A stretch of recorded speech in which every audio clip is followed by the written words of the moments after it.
The early boat builders of Pinellas County were an extraordinary collection of hard-working craftsmen who used their talent and ingenuity to pioneer the art of boat building in our coastal community. One such individual was Don Heiser, who worked with Clark Mills, the designer of the Optimus pram, at Clearwater Marine Ways. He tells his story in his own words. I'm originally from Ohio. Come down here 60 years ago. When I come out of service, I went into construction work. I worked for a big construction company. We built bridges. I operated heavy equipment for the company called West Purdy Company.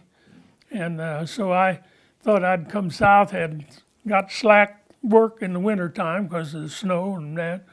So I'd come down south because I had some distant relation lived down here for a visit, and it was in the wintertime, no snow, sun was shining, and the beach looked beautiful, and so we come back.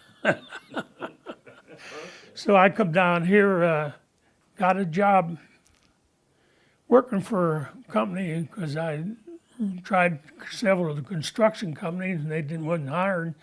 Worked for a company called Clearwater Boats, which is just behind the post office on Railroad Street there. And I worked there for, year, not quite. And I run across a fella who was the Sea Scouts, which was a guy by the name of Harry Knapp. He owned Knapp Marine Ways, which is down behind the North Ward School off of North Fort Harrison. And that was built down in there. It was the old Brumby Marine Ways, and he was, I believe, city engineer at one time for him, and then he retired and built the marina. And had an old table lift to haul boats out of the water. And that's when I started running the yard and worked there, and that's where I met Clark Mills.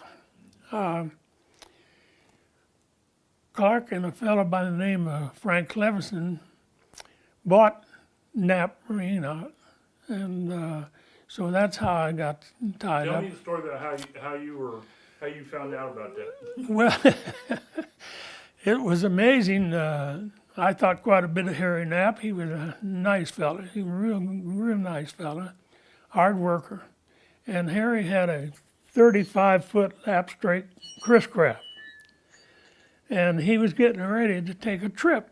So I thought, at least that was my impression at the time. So I went out to the gas dock and helped him fuel up.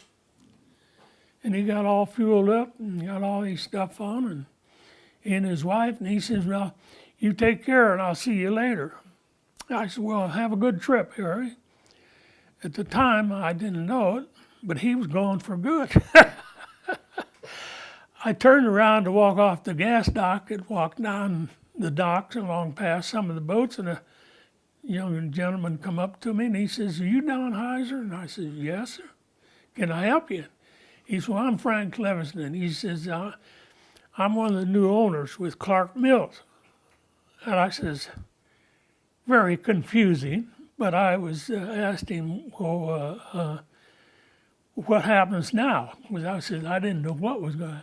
Well, they wanted me to run the yard for them while they got all their settled things and moved in. But that's how I come to meet Clark Mills. I had heard of him and met him one time before that, but never long discussions or anything. So he finally got settled into our boatyard down there, and we had a old-fashioned Quonset hut, World War II. It was about 125 foot long, and I think it was 48 foot deep, and about 26 foot high, and all steel. Of course, very pleasant to work in the summertime. But we basically built all our boats in that shed. And Clark and I worked together for hand in hand, side by side for 25 years. And then when he had a heart attack and slowed down a little. And then I they took over running the yard. I managed the yard for him, and he and I worked together and played together. We had a lot of fun times. We was, I guess, known for the boatyard with the fish fries.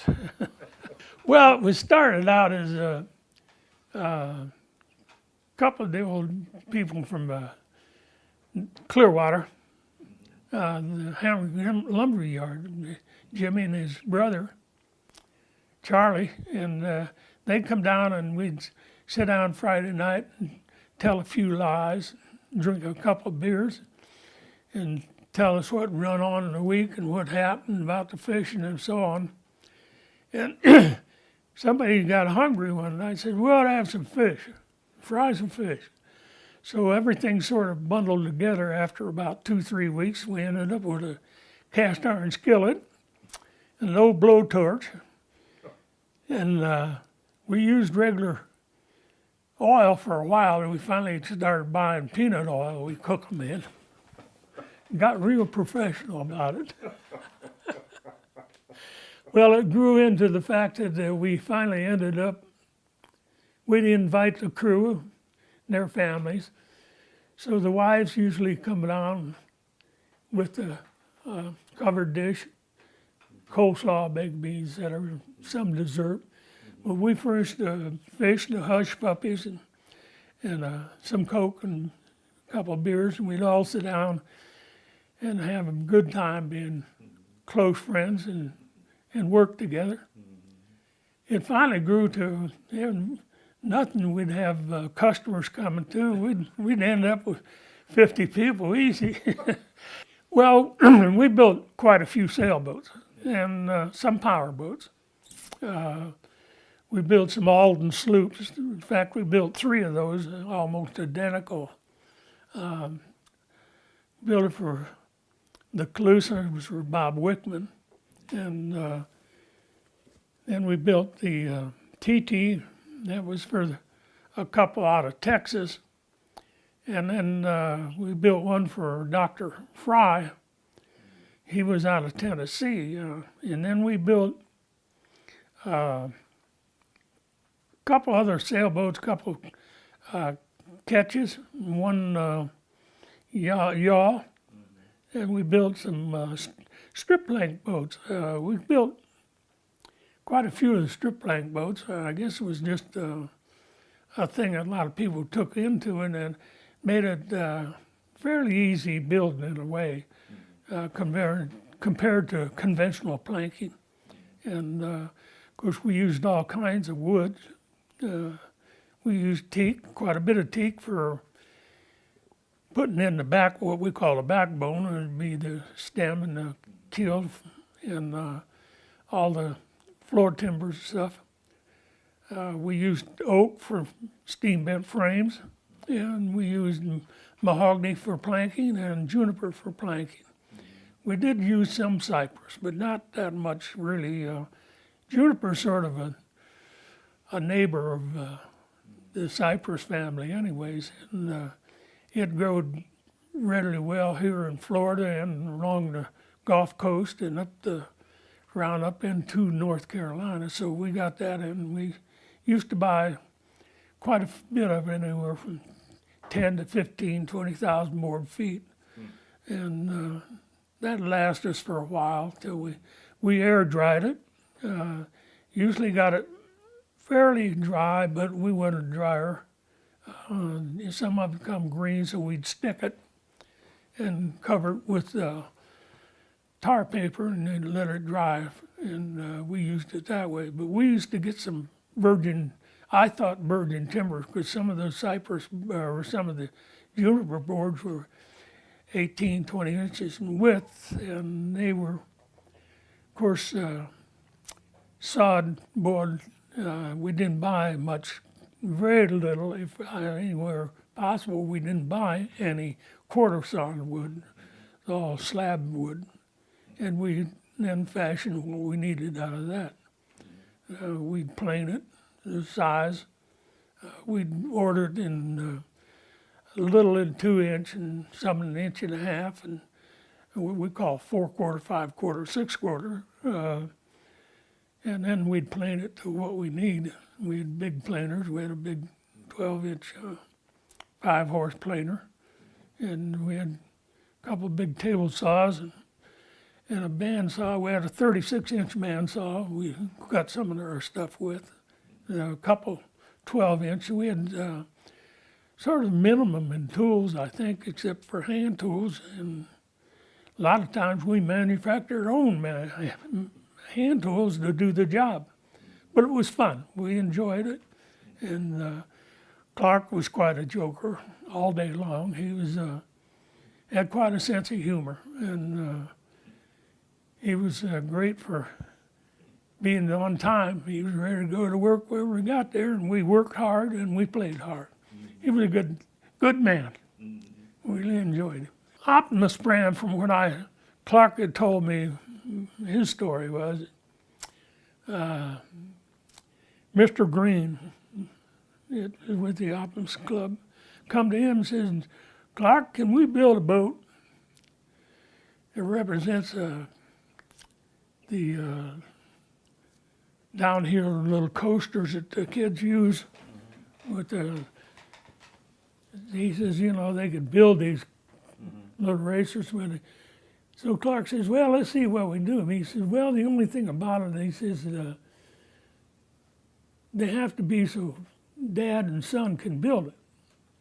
And he says, Clark said, well, that's good. I like that idea real well. So he designed a pram out of 2 sheets of plywood. You can make the sail or buy the sail. And it didn't take you long. It didn't need to be a master mechanic to build it, because it was designed for that reason, for the kids to enjoy and sail and learn about sailing. So he designed it, built it, and they was real happy about it. That's how they started the prams. And I don't know how many have been built throughout this country. And of course, the only reason that I know of why the Optimus Pram is not represented in the Olympics is because Clark didn't fly, because they wanted him to fly to Sweden. And he says, you come here and do anything you want, but I won't go fly over to Sweden. I don't like to fly. So that's the reason he didn't get that. And he told me that, and I said, Clark, you're silly. You should have flown. No, not me. I'm not going to fly. So he didn't. Well, we found out we were building the catamarans, the double eagles at the time, and we had to scarf this plywood. We didn't want to use butts. What's scarfing? What is that? Scarfing is when you take it and cut it, plywood like 3/4.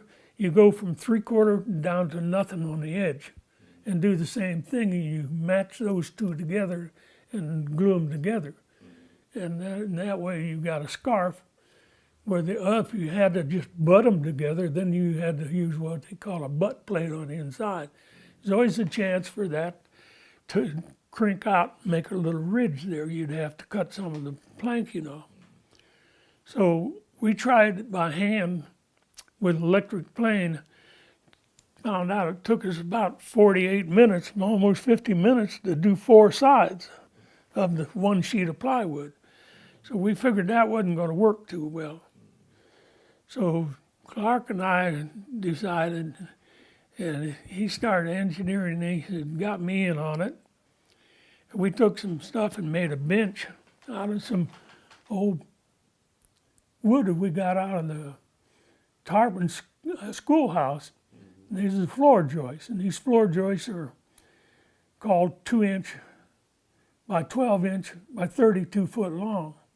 Actually, they were about 2 1/4, 2 5/8 by maybe almost 13 inches deep.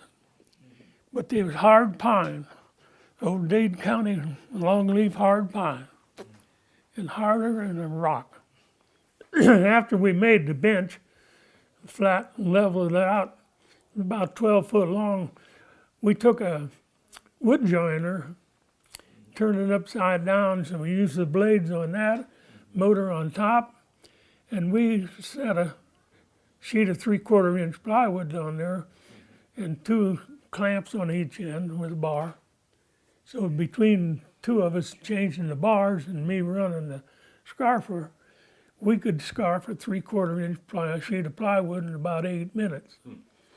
And it was so amazing to the guy that sold us the plywood, because we'd buy I think we bought about a half a carload of plywood at a time, marine plywood. That the guy that sold it to us told the manufacturer rep when he come here to talk to him about more lumber, and he said he had to come down and see that. So he took pictures of it. He says, we got one back in them days then.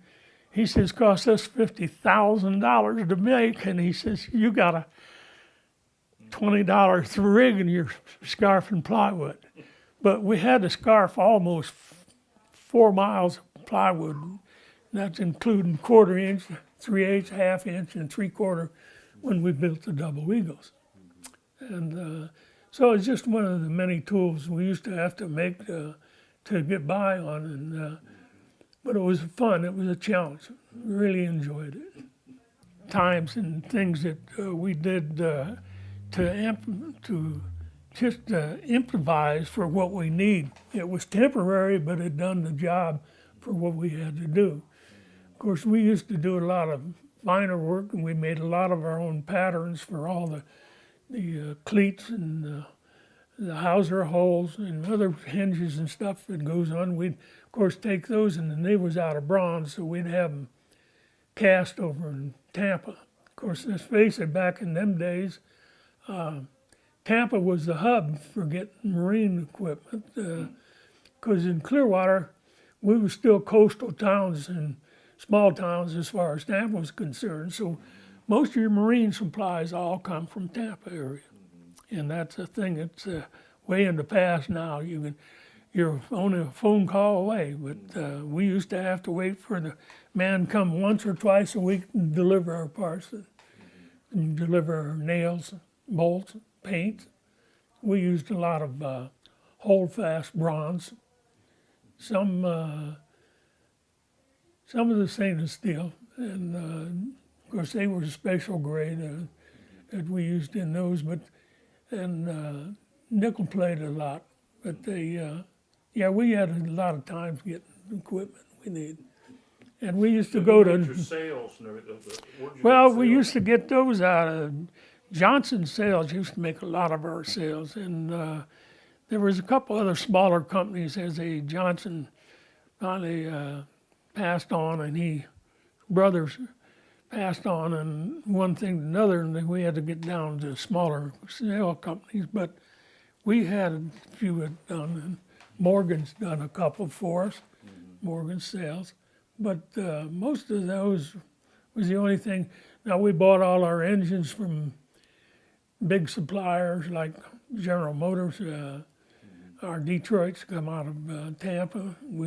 As years went on, we got into different types of diesels, and we'd buy a lot of them out of Miami. And they was pretty good about it. They had about a 2-day delivery, so they'd be here with no problem.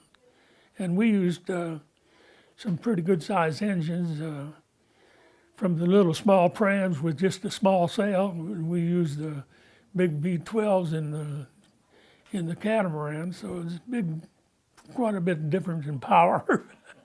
We built the 65-foot catamarans for Bill Gilmore, and we built a 57-foot sailboat for Bill Gilmore. Now, he sailed that up the East Coast and back and around, and they're using it as a charter boat down out of the main marina over here. But we built him that, quite a few others. We built a couple of different strip plank boats for a lawyer out of Washington, D.C., and we had a lot of the local people used to come down and watch us build, so we always had a nice crowd of people around we could talk to while we worked. Interesting people. We had a lot of the old winter visitors come down and watch us build and talk about where they're from and so on. And we got an interesting group, really did. Well, I think in some of the biggest problems we had was acquiring some of the material we did, but we was able to do that pretty easily after a while.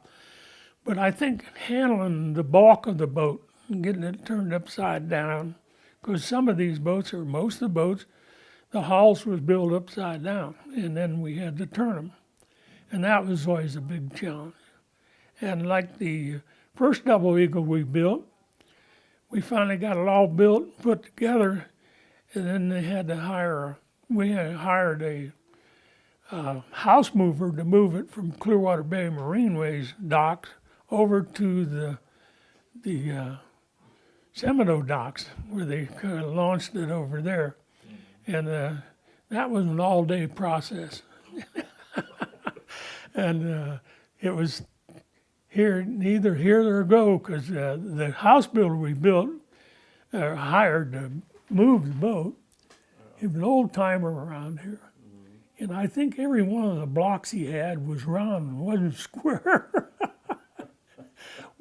We questioned a lot of the blocking he did, but it worked. He knew what he was doing, and it was amazing. Here's another one that we picked out of the bushes. He knew his business. He worked hard, and he was good. We enjoyed having him there. He got her done.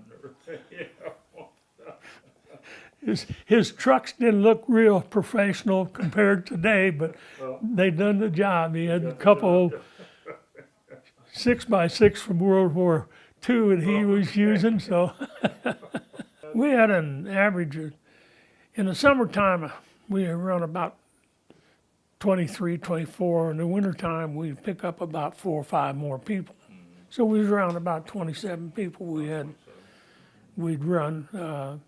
But I usually ended up setting all the engines, the big engines, on the motor beds and lining them up, drilling the shaft logs, and lining up the struts and things like that.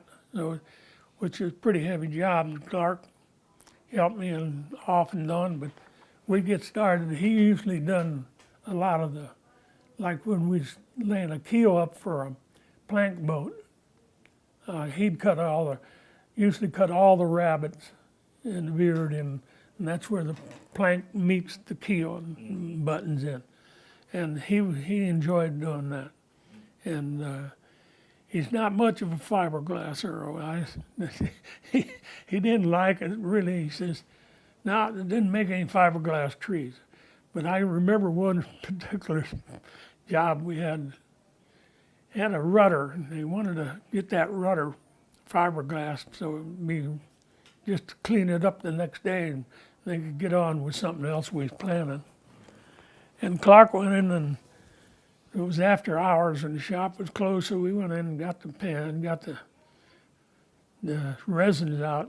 And the only thing about it was that Clark picked up 2 cans of hardener instead of one resin, one hardener, and he worked like the devil and put that glass all over that rudder, both sides.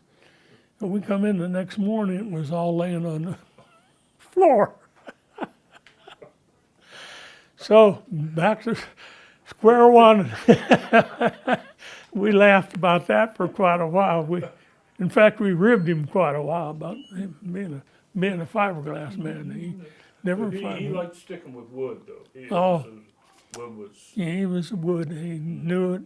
He was great. He had a lot of design, and he had a lot of talent and design work and stuff. And I can't say it's a talent he had, but he did play the harmonica. We go off sailing in a little sailboat that he and I built for ourselves to use after nights and on the weekends. We built a plywood boat, 24 foot long. We called it the Seacock. And we made as many bunks in it as we could because we didn't get much rest, so we'd sleep down and somebody'd steer. We'd sail that, I don't know how many times we sailed it from Clearwater to Sarasota. We had some good friends and some boat builders down in Sarasota, the Lazier brothers. Yeah. And they built some beautiful boats too.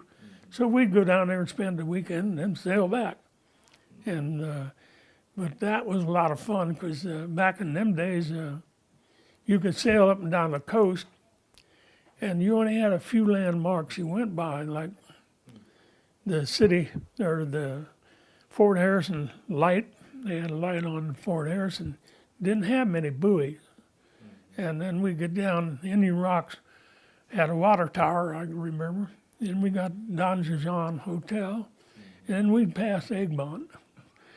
So those are the landmarks. Like Clark says, we use that dog navigation, don't we? And I said, yeah. I said, somebody says, what's that dog navigation? I said, well, you sail off from shore, don't hear the dogs bark anymore, and you turn around and go back till you hear the dogs, and then you sail back out. That was dog navigation we used quite a bit. We had one box compass, and we lay it down at the bottom of the cockpit.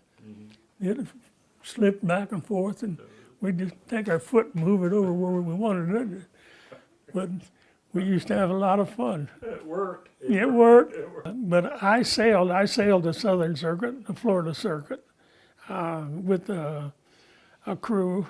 Dr. Meany owned the boat out of Bradenton, and we had quite a few old boat builders and old sailors on there. We used to get together every once a year, but haven't seen them lately. But the tugboat, yeah, I worked for Clark for about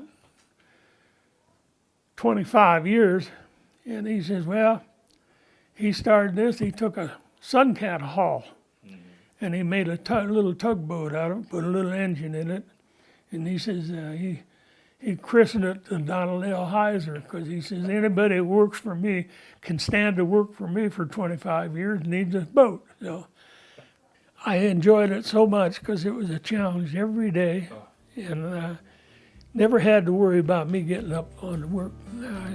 I enjoyed it. I did enjoy it. Like I said, you never made much money, but we had a lot of fun. Well, back then they didn't have modern tools and the internet to rely on to solve their problems. Just hard work and Yankee ingenuity to overcome their challenges. Other craftsmen were building boats for uses like commercial fishing and competitive sailing in Pinellas County back then. We'll listen to their stories next time on Boat Builders of Pinellas County. Thank you for watching.